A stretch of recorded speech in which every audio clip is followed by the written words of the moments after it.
जय हिंद दोस्तों, ज्ञान सागर सिविल अकेडमी में आप सबका स्वागत। आज का हमारा टॉपिक है फ्लोरिकल्चर। यूपी पीसीएस मेंस में एक साल क्वेश्चन पूछा गया था। फ्लोरिकल्चर से संबंधित क्या क्या प्रॉब्लम्स हैं और क्या क्या प्रॉस्पेक्ट्स हैं, मतलब कि फूलों की खेती करने से के बारे में क्या क्या समस्याएं हैं उससे संबंधित, और फूलों की खेती करने से रिलेटेड क्या क्या संभावनाएं हैं उत्तर प्रदेश में। तो आज हम उसी को डिस्कस करेंगे। इसीलिए हम कह सकते हैं कि ये एक इम्पॉर्टेंट टॉपिक है और ये किसमें आएगा, पीवाईक्यू में आएगा, यानी प्रीवियस ईयर क्वेश्चन में आएगा। क्वेश्चन हमारा ये था कि what are the major problems related with floriculture and its prospects with special reference to the Uttar Pradesh. यानी यूपी के संबंध में अगर हम फ्लोरिकल्चर के बारे में बातें करें तो उत्तर प्रदेश में क्या क्या समस्याएं हैं और क्या क्या संभावनाएं हैं उनके पैदावार में। हमने ट्राई किया जो जितने भी मेजर एस्पेक्ट या डी की डायमेंशंस हो सकते हैं फ्लोरिकल्चर को, वहाँ पे सारे के सारे यहाँ पे हमने डिस्क्राइब कर दिए हैं। नंबर 1 पे उसके बारे में कुछ इंफॉर्मेशन दिया इंडिया और यूपी के बारे में फ्लोरिकल्चर से रिलेटेड। उसके बाद जो प्रोस्पेक्ट्स है और पोटेंशियल्स है, यानी कि उत्तर प्रदेश में फूलों की खेती करने से रिलेटेड क्या क्या क्षमता है और क्या क्या संभावनाएं हैं या आशाएं हैं, जो कि फ्यूचर प्रोस्पेक्ट्स क्या क्या है। उसके बाद हमने देखा यहाँ पे कि चैलेंजेस क्या हैं और प्रॉब्लम्स क्या हैं। नेक्स्ट नंबर पे गवर्नमेंट्स की क्या क्या स्कीमें या क्या क्या इनिशिएटिव्स हैं जो कि फ्लोरिकल्चर से संबंधित हैं। फिर यूपी स्पेशल में हम देखते हैं कि यूपी में मतलब कि कुछ ऐसी स्कीमें जो चल रही हैं फ्लोरिकल्चर से रिलेटेड, उसको हमने यहाँ पे ब्रीफ किए हैं। अब हम बातें करते हैं डिटेल में। देखिए कि फ्लोरिकल्चर है क्या। ये productions, processing and marketing of flowers, यानी कि फूलों को पैदा करना, फूलों की प्रोसेसिंग करना और उसके अलावा इसकी मार्केटिंग करना और उसका वितरण करना या डिस्ट्रीब्यूशन करना, दैट इज फ्लोरिकल्चर। फ्लोरिकल्चर का मतलब ओनली प्रोडक्शन ही नहीं होता है, बट उसका प्रोसेसिंग भी होता है, उसमें इंक्लूड होता है, और मार्केटिंग भी इंक्लूड है। कहने का मतलब ये है। तो प्रोसेसिंग में सारी चीज़ें आ जाएंगी, चाहे कि एक्सट्रैक्ट निकाला जाए, इसेंस निकाला जाए, उसमें से ऑयल निकाले जाए फूलों से, ठीक है, या स्प्रे सेंट्स या जो कुछ भी बनाया जाए, या मेडिसिनल इंग्रेडिएंट्स के तौर पे जो कुछ भी फ्लावर से निकाले जाएं, वो सारे के सारे प्रोसेसिंग में आ जाएंगे। उसकी पैकेजिंग हो गया, उसकी ब्रांडिंग हो गया, या उसका छाटना, उसको सुखाना, जो भी है, ठीक है, ये सारे के सारे डिस्टिलेशंस, ये सारे के सारी चीज़ें प्रोसेसिंग में आ जाएंगी। उसके बाद मार्केटिंग आ गया आपका फ्लोरिकल्चर में क्या क्या है, और डिस्ट्रीब्यूशन क्या। तो इसी को सबको मिला करके हम क्या कहते हैं, फ्लोरिकल्चर।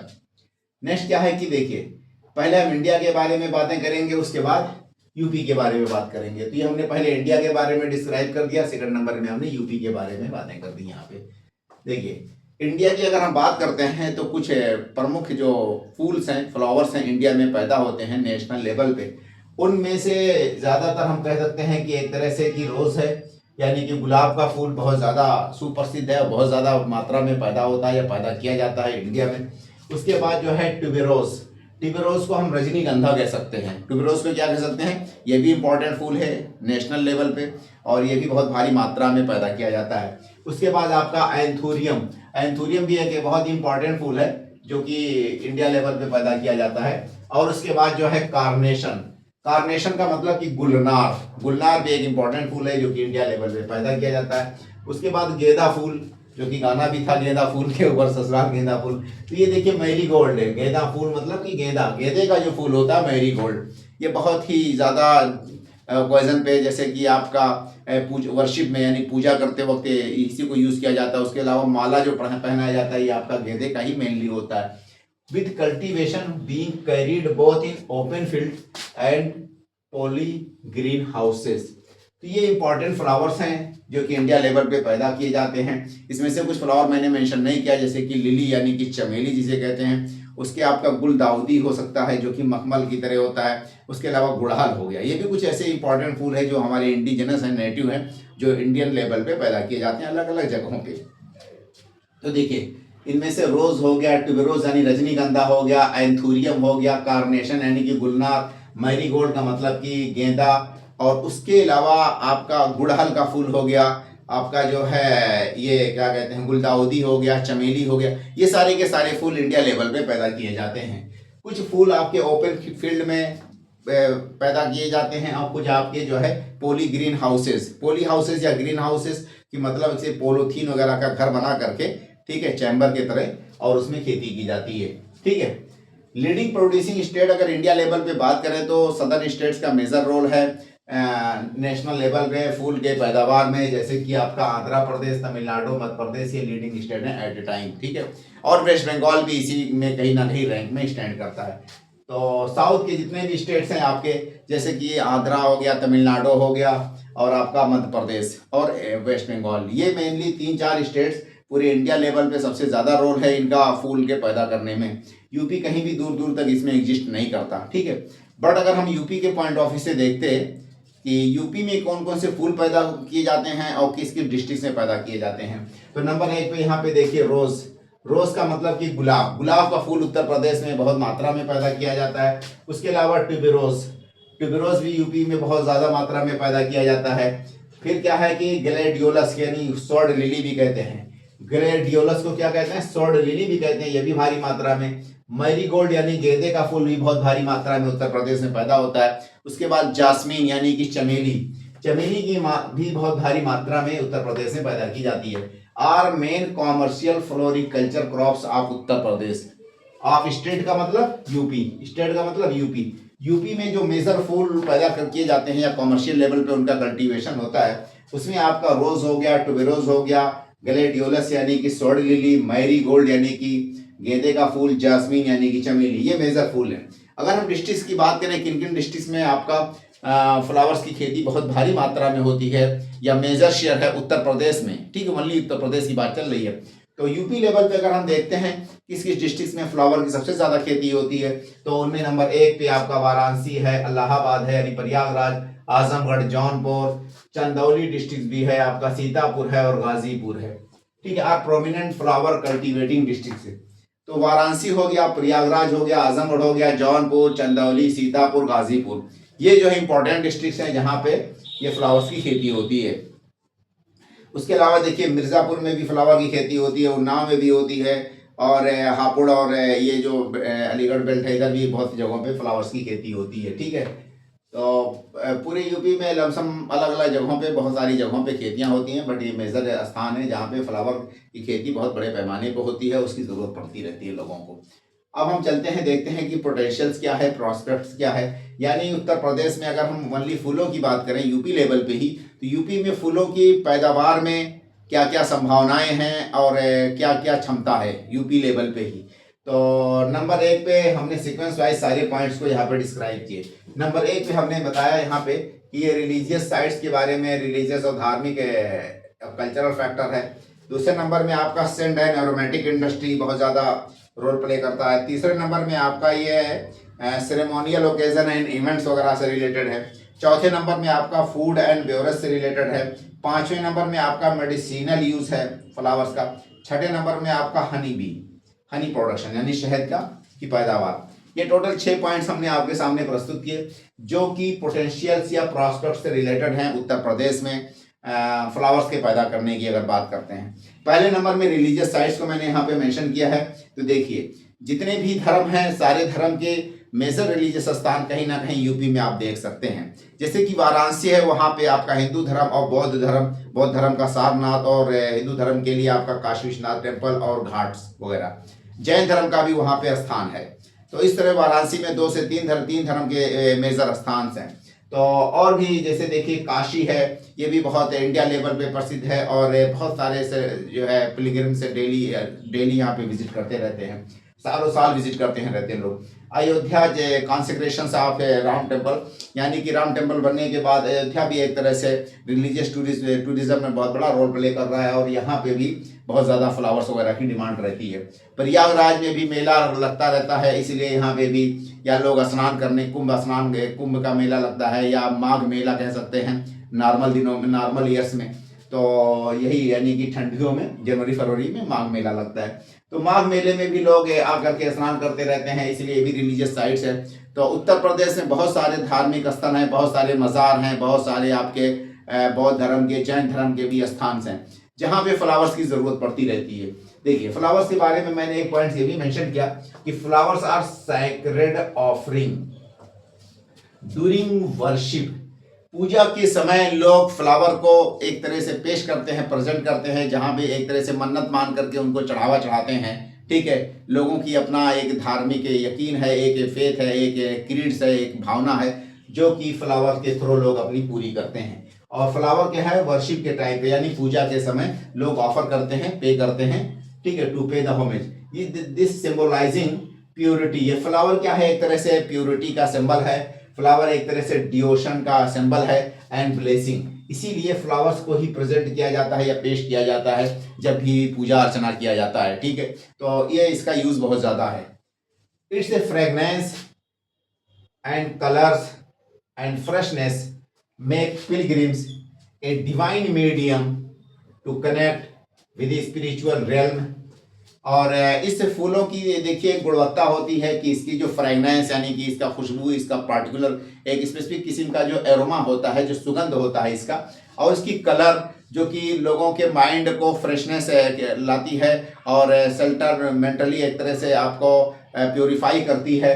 तो ये सारी चीज़ें इसके अंदर फूलों की क्वालिटी होती है। तो इसी के थ्रू लोग जो स्पिरिचुअल रिल्म है यानी कि जिसके ऊपर लोगों की आस्था है, जिस भगवान के ऊपर या जिस जो भी हो, जिसके ऊपर लोगों की आस्था होती है, तो मेनली इन्हीं फ्लावर के थ्रू लोग उसके जुड़ने का साधन हो जाता है उस भगवान से, या उसे अपने आस्था को और मजबूत करने का। तो ये फ्लावर साधन है almost by all religious worship. अगर हम यूपी की बात करें या इवन इंडिया लेवल पे बात करें, सारे रिलीजन में वर्शिप के टाइम पे, चाहे वो कोई मज़ार में जाता हो, चाहे मंदिर में जाता हो, या कोई बौद्ध धर्म में जाता हो, सब जगह आप देखेंगे कि फूल ही जरिया है, साधन है लोगों का, जिससे भी आस्था रखते हैं, जिसके ऊपर भी आस्था रखते हैं, उससे कनेक्शन का। तो ये सारे रिलीजियस वर्शिप में फूलों को ही यूज़ किया जाता है। इंडिया लेवल पे पूरे भारत में हम देख सकते हैं या यूपी में भी देख सकते हैं। जैसे कि आप अगर बात करते हैं हिंदू धर्म के, तो वहाँ पे टेम्पल्स में लोग जाते हैं तो फूल को चढ़ाते हैं या उसके वर्शिप के टाइम पे। नेक्स्ट पॉइंट आपका, मुस्लिम धर्म में मज़ारों में भी जाते हैं तो लोग फूलों की माला टोकरी में ले करके जाते हैं, आपने देखे होंगे। सिख धर्म में भी आपने देखा होगा, वाहे गुरु और की पूजा करते वक्त जो भी फूल को ही तरह से प्रेजेंट किया जाता है, बौद्ध धर्म हो या जैन धर्म हो। ठीक है, तो सारे धर्म में आपने देखा होगा कि वर्शिप के लिए एक तरह से फूल की बहुत ज़्यादा डिमांड है यूपी लेवल पे। और यूपी में सारे के सारे मठ हैं, सारे के सारे मज़ार हैं, सारे धार्मिक स्थल यूपी में ही सिचुएटेड या लोकेटेड है, इसलिए फ्लावर्स की बहुत ज़्यादा यूपी लेवल पे डिमांड्स है। लोकल लेवल पे डिमांड हो जाने के कारण हम कह सकते हैं कि यहाँ पे पोटेंशियल और प्रॉस्पेक्ट फ्लावर्स की बहुत ज़्यादा है। Number 1 point. नेक्स्ट पॉइंट क्या है कि डिमांड्स की अगर हम बात करते हैं फ्लावर्स की, तो यूपी लेवल पे डिमांड है और यूपी सक्षम नहीं है अपनी डिमांड की पूर्ति करने के लिए, इसलिए यूपी अदर स्टेट से यानी कि वेस्ट बंगाल वगैरह से बहुत भारी मात्रा में फ्लावर्स को इंपोर्ट करता है। अगर हम वाराणसी की बात करें तो वाराणसी में सबसे ज़्यादा फूलों की डिमांड होती है पूरे यूपी लेवल पे। वहाँ पे मेजर 30 से 40% वाराणसी के जो फूल होते हैं उसकी भरपाई वेस्ट बंगाल या कलकत्ता से इंपोर्ट करके की जाती है, क्योंकि इंडिजिनस लेवल पे या यूपी लेवल पे हम सक्षम नहीं है, इतना ज़्यादा मतलब हमारे पास क्षमता नहीं हो पाया कि हम उन फूलों को पैदा कर पाएँ। तो हम अपनी पूर्ति करने के लिए कहाँ से मंगाते हैं, वेस्ट बंगाल या कलकत्ता वगैरह से इंपोर्ट करते हैं फूलों को की। उसी बात को मैंने यहाँ पे डिस्क्राइब किया कि demand for flowers is round the year in Varanasi. लोग पिलग्रिम्स यानी कि जो भी एक तरह से पिलग्रिम्स का मतलब कि जो भी पूजा करने वाले लोग होते हैं, चढ़ावा चढ़ाने वाले होते हैं, साल भर वाराणसी में विजिट करते रहते हैं और अपनी मन्नत की पूरी करने के लिए वहाँ जाते रहते हैं। But it's 30 to 40% flower requirements is met by the Kolkata. और वाराणसी में पूरी फूलों की पूर्ति नहीं हो पाती है जितनी यहाँ पे ज़रूरत होती है, तो उसकी रिक्वायरमेंट्स की पूर्ति करने के लिए उसको इंपोर्ट करना पड़ता है। 30 से 40% फूलों को कहाँ से करना पड़ता है, कोलकाता या दूसरे स्टेट से करना पड़ता है। मोस्टली 30 से 40% फूल वाराणसी की पूर्ति कहाँ से होती है, कलकत्ता से होती है, इतनी ज़्यादा वहाँ पे फूलों की डिमांड है। ठीक है, इस पॉइंट को मैंने इसी से कोरिलेट करके किया, क्योंकि यहाँ पे क्या है, पोटेंशियल और प्रॉस्पेक्ट की बात चल रही है, क्या क्या संभावनाएं है, तो वो सारे पॉइंट्स आ जाएंगे। अच्छा, import from other states, Kolkata का मतलब कि दूसरे स्टेट से ही इंपोर्ट कर रहा है यूपी अपनी फूलों की पूर्ति करने के लिए, जो फूलों की डिमांड होती है वहाँ लोकल लेवल में।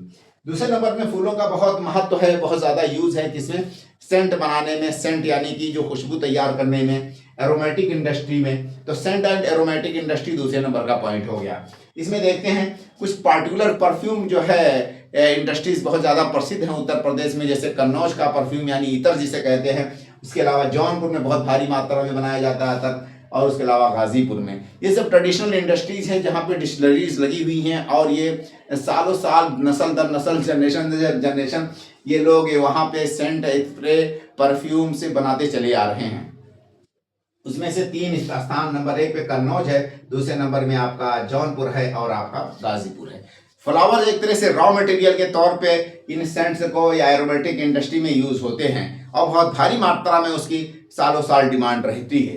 ठीक है, अगर हम कन्नौज को देखते हैं एग्जांपल के तौर पे, मैंने यहाँ पे एक पॉइंट्स क्रिएट किया कन्नौज से related, is a famous for production of perfume या इतर। इसीलिए कन्नौज जो है प्रसिद्ध किस लिए है, परफ्यूम बनाने के लिए या अतर बनाने के लिए, और कन्नौज को हम अतर नगरी भी कह सकते हैं। And by products of rose like gulkand, rose water and rose essence. Kannauj में खाली हम अतर ही नहीं बनाते हैं, अतर तो बनता ही बनता है, उसके अलावा फूल का जो बाई प्रोडक्ट्स होता है, जिसे कहते हैं कि केवड़े का पानी, गुलाब का पानी और गुलाब जल, इस तरह से बहुत सारे प्रोडक्ट्स और भी बनाए जाते हैं, और उसके लिए भी कन्नौज प्रसिद्ध है। ठीक है, तो ये बाई प्रोडक्ट्स ऑफ रोज, रोज यानी कि गुलाब के फूल के बाई प्रोडक्ट्स भी बनाए जाते हैं कन्नौज में। जैसे देखिए गुलकंद कुछ होता है उसका, और आपका रोज वाटर यानी कि गुलाब जल या गुलाब पानी इस तरह कह सकते हैं। रोज इसेंस यानी कि उसके जो एक्सट्रैक्ट होते हैं निकाल करके कुछ खाने में, कुछ मेडिसिन में, कुछ ब्यूरेजेस में अलग अलग सुगंध तैयार करने के लिए, ठीक है, वो सब डाला जाता है पार्टिकुलरली। ठीक है, तो वो सारी चीज़ें कहाँ बनाई जाती हैं, आपके कन्नौज में बनाई जाती हैं। तो उसी तरह से फूल की बहुत ज़्यादा वहाँ पे डिमांड्स है, और बहुत ज़्यादा सालों साल डिमांड रहती भी है, कभी घटने वाली नहीं है। नेक्स्ट पॉइंट क्या है कि सेरेमोनियल ओकेजन्स एंड इवेंट्स। फूल का उत्तर प्रदेश लेवल पे बहुत भारी मात्रा में सेरेमोनियल ओकेजन पे और आपका इवेंट्स में जरूरत पड़ जाती है। उत्तर प्रदेश खुद अपने में एक कंट्री की जनसंख्या समोई हुई है, जो कि वर्ल्ड लेवल पे देखा जाए तो आपका चौथे या 5वें नंबर पे कंट्री हो जाएगी उत्तर प्रदेश। इसलिए जो सेरेमोनियल ओकेजन्स हैं या आपका इवेंट्स हैं, उसमें फ्लावर्स की बहुत भारी मात्रा में जरूरत पड़ती है, रिक्वायरमेंट्स रहती है। जैसे देखिए कि flowers use for making garland. Flower का यूज किसमें होता है, गार्लैंड में होता है। गार्लैंड का मतलब कि जो माला होती है, माला का मतलब ये हो गया कि जो आपने देखा होगा खासकर जो पॉलिटिकल कोई इवेंट्स होता है, यानी वहाँ पे नेता महानेता होते हैं, तो मोटी मोटी ऐसे गट्ठर बना करके फूलों की माला तैयार की जाती है, उसमें सारे लोग खड़े हो जाते हैं एक साथ, तो इस तरह से फूलों की जरूरत पड़ती है।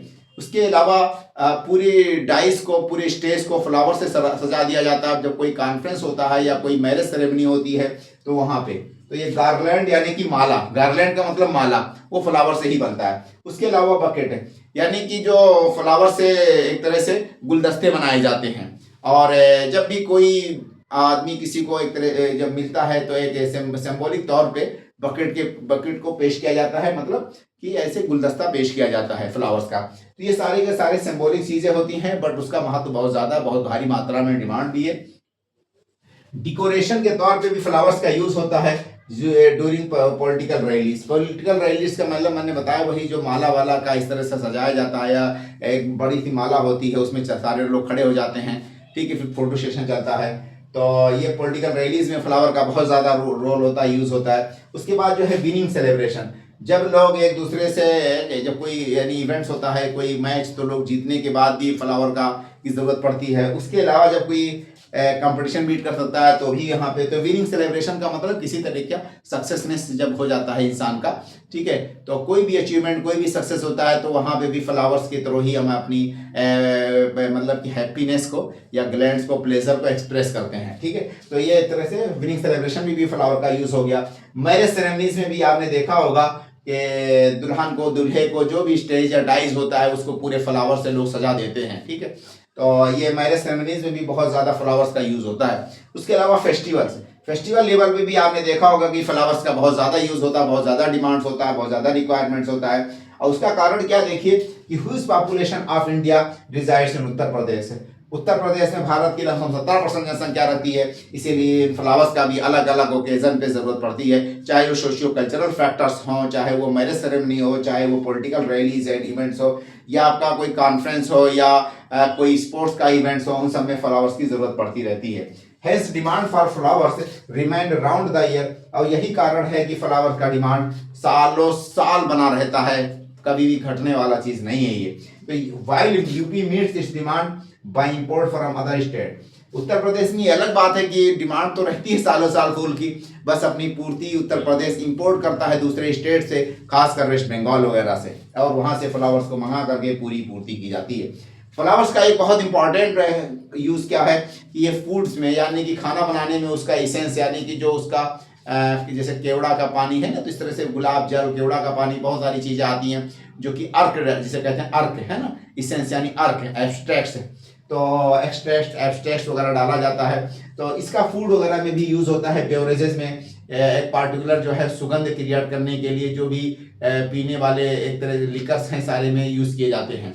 ठीक है, लिकर का मतलब कि वाइन हो गया या कोल्ड या हॉट ड्रिंक, किसी तरह का ड्रिंक, सब में आपने देखा होगा कि पार्टिकुलर फ्लावर्स का फ्लेवर जो है इस कहीं देख सकते हैं। ठीक है, तो ये आपका फूड में और बेवरेजेस में भी बहुत ज़्यादा मात्रा में फूल का यूज होता है, फ्लावर्स का यूज होता है। मेडिसिनल यूज भी होता है, उससे बहुत तरह तरह के मेडिसिन बनाई जाती हैं, और not in only in India but world level पे भी मेडिसिनल यूज है फ्लावर्स का। देखिए हनी प्रोडक्शन, एक पॉइंट मैंने यहाँ पे मेंशन किया कि honey production, bees collect nectars from the flowers to produce the honey. Flower की अगर भारी मात्रा में आप खेती करेंगे तो हनी का प्रोडक्शन बढ़ जाएगा। ये बहुत यूनिक फेनोमेना है जो कि पहले फ्लावर से ऑटोमेटिक हनी नेचुरल वे में बीज जो होती थी यानी कि मधुमक्खियां नेक्टार यानी शहद को कलेक्ट करती थी, फ्लावर का रस चूस करके शहद बनाती थी, ऐसा कहिए। तो अब ये धीरे धीरे ये नेचुरल फिनोमेना सब डिस्टर्ब हो गया, डिस्ट्रॉय हो गया मॉडर्नाइजेशन और नई टेक्नोलॉजी आ जाने के कारण। बट अगर हम फ्लावर की खेती मास लेवल पे करने लगेंगे तो कहीं ना कहीं हनी प्रोडक्शन का बढ़ावा मिलेगा, और जो आर्टिफिशियल वे में मधुमक्खी का पालन करते हैं तो उन फ्लावर से उन आर्टिफिशियल मधुमक्खी के पालन को एक तरह से बढ़ावा मिलेगा, और उनके लिए लोकल लेवल पे कहीं ना कहीं फूड इंटेक्स का साधन वो फ्लावर बन जाएंगे। ठीक है, तो ये हनी प्रोडक्शन में भी फ्लावर्स का बहुत बड़ा रोल हो सकता है। ठीक है, अब देखिए प्रॉब्लम्स और चैलेंजेस क्या हैं फ्लावर्स की प्रोडक्शन की, अगर हम बात करते हैं यूपी लेवल में, तो यूपी लेवल पे कुछ पॉइंट्स मैंने यहाँ पे डिस्क्राइब किए कि देखिए UP exporting its flowers to UAE. पहले नंबर में मैंने ये मेंशन किया कि उत्तर प्रदेश अपना फ्लावर कहाँ कहाँ एक्सपोर्ट करता है। तो नंबर 1 पे देखिए मिडिल ईस्ट, यूएई का मतलब मिडिल ईस्ट है ना, तो मिडिल ईस्ट में यानी कि गल्फ कंट्रीज में उत्तर प्रदेश से फ्लावर को एक्सपोर्ट किया जाता है। उसके अलावा यूएसए में एक्सपोर्ट किया जाता है, यूरोपियन यूनियन में भी एक्सपोर्ट किया जाता है, जैसे कि यूके हो गया और आपका नेदरलैंड हो गया। तो इन कंट्रीज में उत्तर प्रदेश से जो है फ्लावर को एक्सपोर्ट किया जाता है।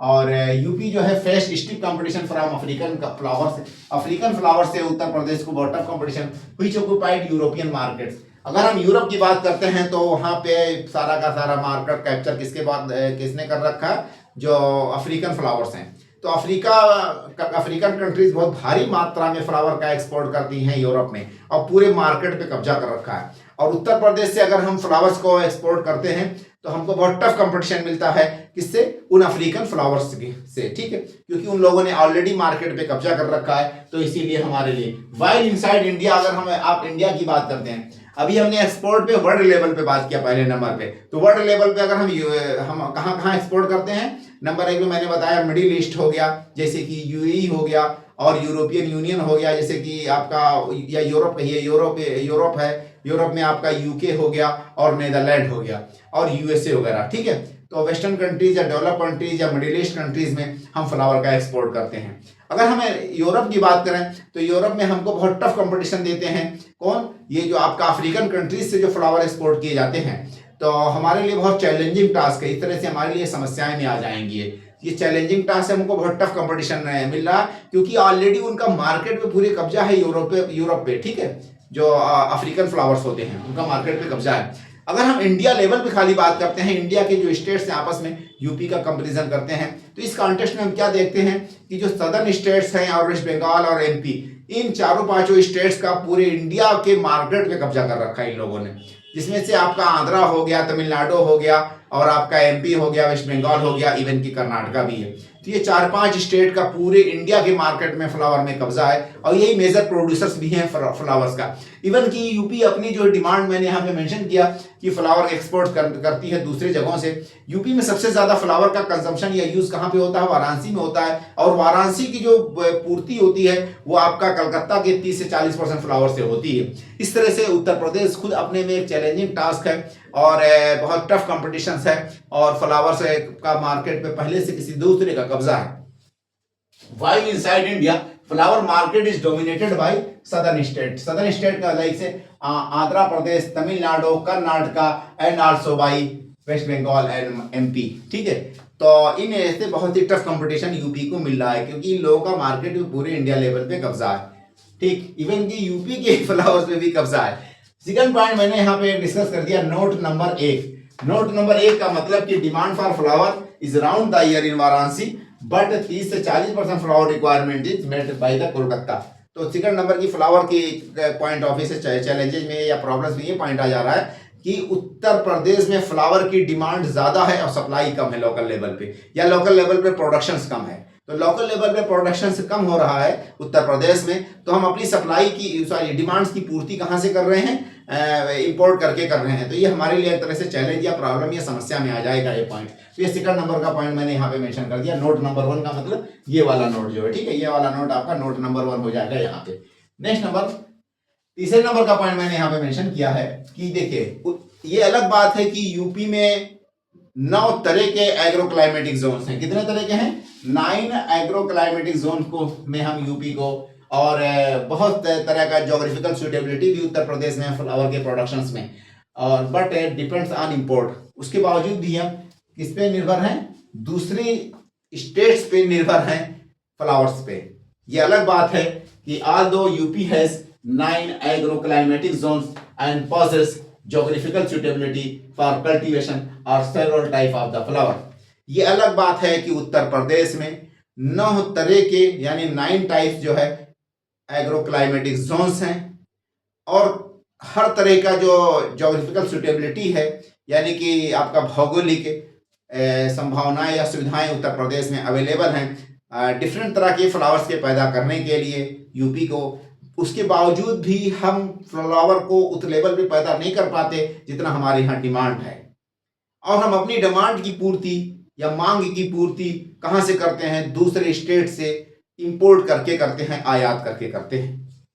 इसी पॉइंट को मैंने मेंशन किया। इंफ्रास्ट्रक्चर से रिलेटेड क्या क्या इश्यूज हैं? देखिए, लेक ऑफ टेक्नोलॉजिकल, ठीक है, तो टेक्नोलॉजिकल सपोर्ट्स की भी कमी है उत्तर प्रदेश में। तो lake of technological support number 1 पे इंफ्रास्ट्रक्चर की भी कमी है उत्तर प्रदेश में इन फ्लावर कल्टीवेशन में। फ्लावर कल्टीवेशन की अगर हम बात करें तो यूपी लेवल पे ज्यादातर लोगों आपने देखा होगा कि ओपन में फ्लावर की, स्काई के ओपन में मतलब कि ओपन आसमान के नीचे फ्लावर का कल्टीवेशन करते हैं। बहुत कम किसान ऐसे हैं जिनके पास आपका पॉली हाउसेज या ग्रीन हाउसेज चैम्बर्स हैं, ठीक है, जिसमें कंट्रोल्ड वे में और अपने मन मुताबिक साल भर जिस तरह का चाहे फूल पैदा कर ले, और उसको बचाया भी जा सकता है इंसेक्ट्स और पेस्ट वगैरह से भी। तो इस तरह की यहाँ पे प्लस ड्रिप इरिगेशन वगैरह का यूज भी बहुत कम है अपने यहाँ स्टेट लेवल पे। उसी पॉइंट को मैंने मेंशन किया। Mostly cultivated in open sky. आपने देखा कि ज्यादातर फ्लावर हम क्या है ओपन स्काई में करते हैं, रूडिमेंट्री टेक्नोलॉजी के अंदर ट्रेडिशनल वे में पैदा करते चले आ रहे हैं। हमारे पास कोई मॉडर्न टेक्नोलॉजीज नहीं है फ्लावर्स के लिए, और उसके अलावा जो इंफ्रास्ट्रक्चर्स वगैरह की भी कमी है, शॉर्टेज है, और ओपन स्काई में पैदा करते हैं। Lesser use of poly houses and green houses as well as drip irrigation.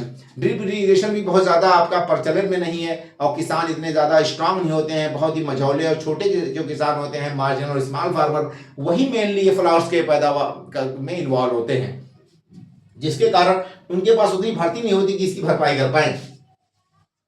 Next क्या है कि देखिए post harvest issue.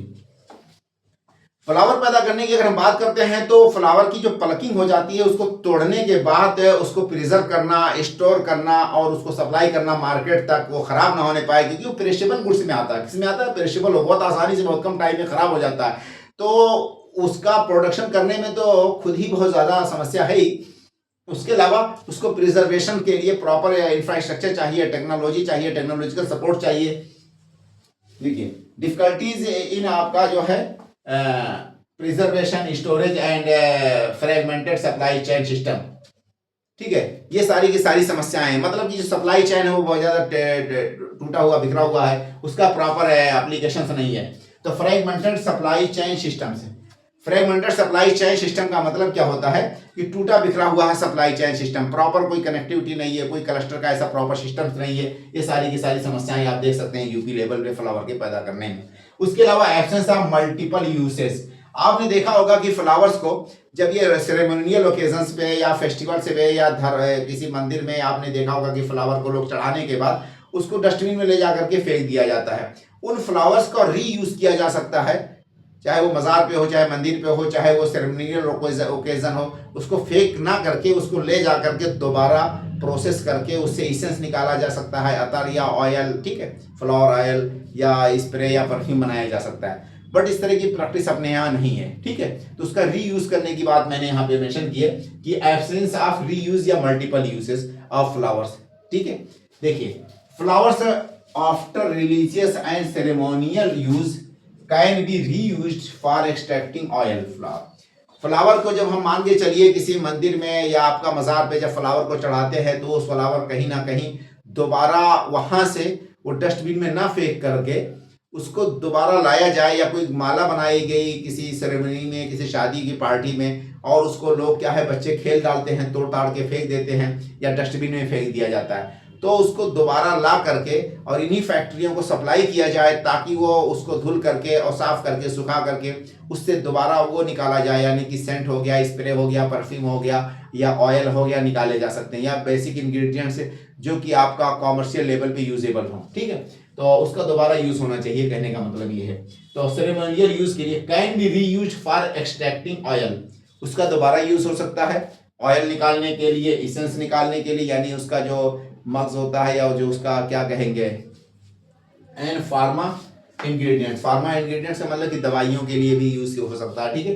But unfortunately dumped as waste, but ये एक अफसोस की बात है या बदकिस्मती की बात कही है कि हम लोग उन फ्लावर्स को कूड़ेदान में फेंक देते हैं, उसका दोबारा यूज नहीं कर पाते हैं। जैसे कि उससे ऑयल, फ्लावर से यानी रोज ऑयल है ना, ऑयल निकाला जा सकता है, उससे इसेंस निकाला जा सकता है, उसका जो मग्ज होता है। उसके अलावा जो है फार्मा इंग्रेडिएंट्स वगैरह उससे तैयार किए जाते हैं दवाइयों के लिए। तो ये फ्लावर से रिलेटेड समस्याएं थी, प्रॉब्लम्स थी, जो हमने यहाँ पे डिस्क्राइब कर दिए। नेक्स्ट क्या है कि गवर्नमेंट इनिशिएटिव्स, हमने देखा कि नेशनल लेवल पे हो यानी इंडिया लेवल पे या स्टेट लेवल पे कोई प्रॉपर कोई स्कीम नहीं चल रही है इस तरह से फ्लावर्स के लिए। बस सेंट्रल गवर्नमेंट की एक स्कीम चल रही है और उसका नाम है नेशनल फ्लोरिकल्चर मिशन। बहुत ज़्यादा फोकस नहीं है नेशनल लेवल पे बीच में, बस एक ही स्कीम मिली है, वो आपका नाम है national floriculture mission India level पे। और इसी के इसी का इम्प्लीमेंटेशन स्टेट लेवल में भी है, उसी को मैंने यहाँ पे स्टेट के पॉइंट ऑफ व्यू से डिस्क्राइब कर दिए। देखिए, नेशनल फ्लोरिकल्चर मिशन की बात करते हैं तो इसको इम्प्लीमेंटेशन या इसका देखभाल कौन एजेंसी कर रही है, नोडल एजेंसी इसकी कौन है, वही है NBRI, national Botanical Research institute. NBRI या CSRI जो है, CSRI का एक तरह से एक इंस्टीट्यूट है, CSRI के अधीन आता है NBRI, ठीक है। और NBRI कहाँ पे लोकेटेड है, ये लखनऊ बेस्ड संस्था है। इसका नाम क्या हो जाएगा कि नेशनल बोटेनिकल रिसर्च इंस्टीट्यूट। तो नेशनल बोटेनिकल रिसर्च इंस्टीट्यूट ये लखनऊ बेस्ड सेंट्रल गवर्नमेंट जो कि CSRI के अंदर आएगा ये, ठीक है, CSRI के अधीन ही आता है ये, ठीक। तो ये सेंट्रल गवर्नमेंट की एक संस्था है NBRI, national Botanical Research institute. यही इम्प्लीमेंटेजिंग एजेंसी है या नोडल एजेंसी है आपका नेशनल फ्लोरिकल्चर मिशन का, ठीक है। Mission is going in 22 states, और ये 22 स्टेट्स में ये नेशनल फ्लोरिकल्चर मिशन को इम्प्लीमेंट किया गया है, इंक्लूडिंग उत्तर प्रदेश, और उसमें उत्तर प्रदेश को भी शामिल कर लिया गया था। अंडर मिशन NBRI यानी कि जो नोडल एजेंसी है national Botanical Research institute needs state government support. इस मिशन के अंतर्गत आप देखेंगे कि NBRI स्टेट गवर्नमेंट से अलायंस में काम करती है और स्टेट गवर्नमेंट से ये सपोर्ट मांगती है, सपोर्ट देती है, क्या, कोल्ड स्टोरेज चैन बनाने के लिए एक तरह से स्टेट गवर्नमेंट से ये सपोर्ट के लिए बात करती है। क्रिएटिंग मार्केट फैसिलिटीज, और ये मार्केट फैसिलिटीज लोकल लेवल पे या स्टेट लेवल पे इन्हीं 22 स्टेट में मार्केट क्रिएट करने के लिए।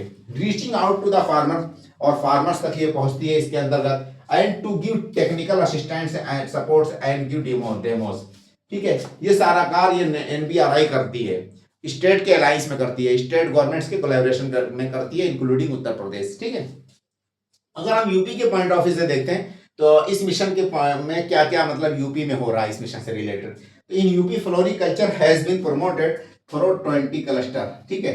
उत्तर प्रदेश में स्टेट लेवल की बात चल रही है। यूपी की अगर हम बात करते हैं तो यूपी में फ्लोरिकल्चर को 20 क्लस्टर सेलेक्ट करके वहां डेवलप किया जा रहा है। ठीक है।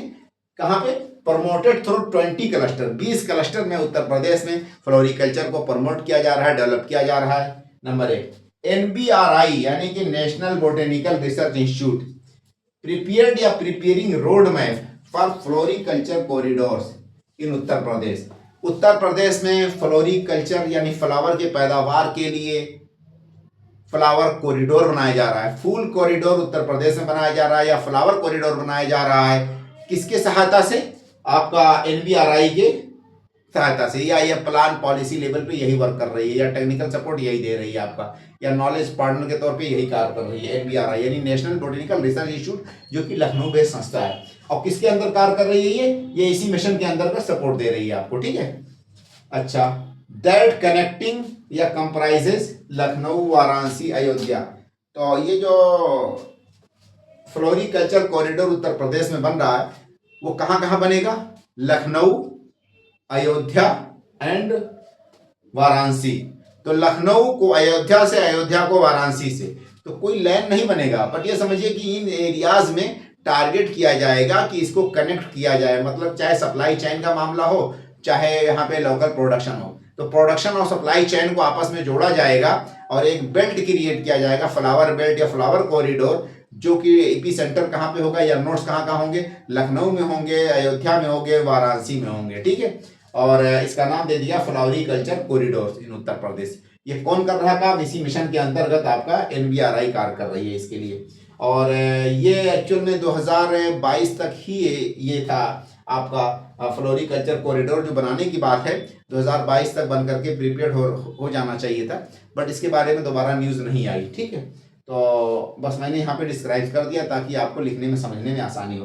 अंडर मिशन डिस्टिलेशन, देखिए ये जो नेशनल फ्लोरिकल्चर मिशन है, इस मिशन के अंतर्गत डिस्टिलेशन प्लांट लगाए जाएंगे। यानी कि नेशनल फ्लोरिकल्चर मिशन के अंतर्गत यूपी में 3 जगहों पे या 2 जगहों पे, कहीं कहीं 2 जगह रहता है, कहीं कहीं 3 जगह रहता है। ठीक है। तो 3 स्थान पे या 2 स्थान पे उत्तर प्रदेश में नेशनल फ्लोरिकल्चर मिशन के अंतर्गत डिस्टिलेशन प्लांट लगाएंगे। डिस्टिलेशन प्लांट का मतलब क्या होता है कि जैसे जो फूल होता है उसको बड़े से ऐसे डेक में डाल दिया जाता है और नीचे से ईंधन दी जाती है, उसको गर्म किया जाता है, हीट किया जाता है, फुल्ली उसको पैक करके एक बारीक सी पाइप उसको जोड़ी जाती है और पाइप ले जा करके कहीं दूर थोड़ी उस पर, और उसमें कुछ ऐसा सिस्टम होता है कि जो उसका स्टीम होता है, भाप, वो निकल करके ऊपर की तरफ उड़ जाता है और जो उसमें इसेंस बचता है या उसका ऑयल होता है वो नीचे से ड्रॉप करके रिस करके गिरता रहता है। ठीक है। तो उसको डिस्टिलेशन कहते हैं। तो इस प्रक्रिया का मतलब एक तरह से प्लांट लगेगा, ऐसी प्रक्रिया डिस्टिलेशन वाली कहाँ पे? बंथरा में लगेगा, जो कि उन्नाव में पड़ता है, और आपका यहाँ पे कन्नौज में लगेगा, और आपका यहाँ लगेगा क्या नाम है? लखनऊ में। वही पॉइंट मैंने यहाँ पे डिस्क्राइब किया कि अंडर द मिशन, मिशन का मतलब कि नेशनल फ्लोरिकल्चर मिशन के अंतर्गत distillation units will be established in Banthra and Kannauj. कहीं कहीं लखनऊ भी रहता है। ठीक है। तो बंथरा और कन्नौज में 2 प्लांट, मतलब कि एक प्लांट करके दोनों जगह हो जाएंगे, डिस्टिलेशन यूनिट्स या डिस्टिलेशन प्लांट लगाए जाएंगे इस मिशन के अंतर्गत। नेशनल फ्लोरिकल्चर मिशन के अंतर्गत यूपी में 2 प्लांट लग रहे हैं। उसके अलावा इस मिशन के अंतर्गत यूपी में आप देखेंगे कि 50% जो है यहाँ डिस्काउंट दिया जाता है। 50% discount offered on construction of poly houses under the mission. इस मिशन के अंतर्गत यूपी में जो किसान फ्लोरिकल्चर का कार्य करना चाहते हैं या फूलों की खेती करना चाहते हैं, उनको 50% गवर्नमेंट ये देती है, सब्सिडी देती है या डिस्काउंट देती है, ताकि पॉली हाउस या ग्रीन हाउस बना सकें। तो वही बात मैंने मेंशन किया, 50% discount offered on construction of poly houses under the mission. Farmers can avail discount up to 29 lakh on building of poly houses. और उत्तर प्रदेश के जो किसान हैं इस स्कीम के अंतर्गत 50% तक उनको मतलब कि डिस्काउंट दिया जाएगा पॉली हाउस बनाने के लिए और आपका क्या कहते हैं ग्रीन हाउस बनाने के लिए। और ये मैक्सिमम अमाउंट कितना हो सकता है, 29 लाख तक वो लोन यानी कि डिस्काउंट अमाउंट उठा सकते हैं। ठीक है, 29 जो है अप टू 29 लाख तक, ताकि वो पॉली हाउस वगैरह बना ले। मेनली इस स्कीम के में यूपी में जो है 2 या 3 फ्लावर पर फोकस किया जा रहा है। देखिए आपका प्रोडक्शन आप जरबेरा, किस पे, जरबेरा के प्रोडक्शन पे उत्तर प्रदेश में फोकस किया जा रहा है। और लिलियम मतलब कि लिली के प्रोडक्शन में फोकस किया जा रहा है। और रोज कल्टीवेशन, यानी 3 फ्लावर से पे ही उत्तर प्रदेश में इस स्कीम के अंतर्गत 50% डिस्काउंट दिया जाएगा। और मैक्सिमम 29 लाख का जो डिस्काउंट की बात कही गई 3 फ्लावर के तहत। एक तो आपका रोज के प्रोडक्शन में, दूसरे नंबर में जरबेरा है और तीसरे नंबर पे लिलियम है, ताकि इन फ्लावर्स का एक्सपोर्ट को बढ़ाया जाए। और ये वर्ल्ड लेवल पे बहुत ज़्यादा डिमांड में है ये फ्लावर, जरबेरा, लिलियम और रोज यानी कि गुलाब का फूल। ठीक है, लिलियम का मतलब लिली, ताकि एक्सपोर्ट को बढ़ाया जाए, टू बूस्ट द एक्सपोर्ट। वही पर मैंने ये कहा कि देखिए 50% discount offered on construction of poly houses under this mission. Farmers can avail discount up to 29 lakh on building a poly house per एकड़। ठीक है, 1 एकड़ के हिसाब से, 1 एकड़ में जब पॉली हाउस बनाएंगे तो 50% उनको डिस्काउंट मिलेगा और आपका मैक्सिमम 29 लाख तक मिल सकता है। Mainly discount given on production of gerbera, lilium and rose cultivation as government aims to boost export of these flowers, यानी कि जरबेरा, लिलियम एंड रोज। ठीक है, अब हम यहीं पे एंड करते हैं। हमारा जो अगला टॉपिक होगा वो विटीकल्चर से रिलेटेड होगा। आप लोगों से रिक्वेस्ट है कि मेरे चैनल को लाइक और सब्सक्राइब करें। Okay bye, all the best.